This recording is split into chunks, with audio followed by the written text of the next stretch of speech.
Yeah, so my main area of interest, and we've heard this morning, I think, some really good points about, the way in which what happened during COVID fits in and overlays with matters throughout our history that have also had royal commissions put in place. And it strikes me that we're not talking a lot about the possibility of a royal commission outside inquiries like this. Certainly, the media class and the political class don't seem to be pushing this issue like perhaps some others are.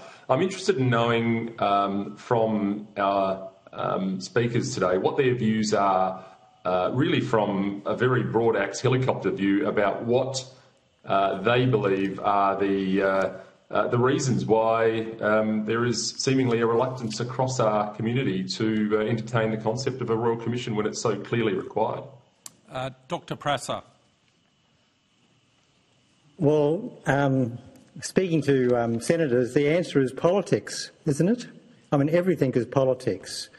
Now, the reason why we've had a Royal Commission into the robo-debt crisis called in August 2022, as was promised by the Albanese opposition, but not a Royal Commission into the pandemic where 15 to 20,000 Australians possibly died, is because of politics, and because it's hard to do.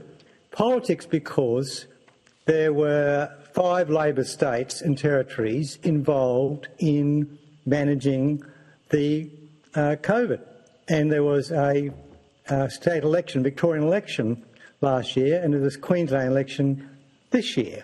So it's politics because any Royal Commission with the right terms of reference and independent members is going to have to, given the litany of complaints that we've partly heard today and which many people have made, not political people, about how the states behaved, then that would have to come under scrutiny.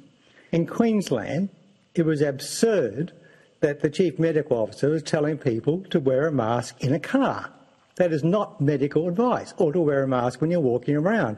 It was absurd that Queenslanders could not drive back to Queensland, but you could fly back to Queensland. Okay?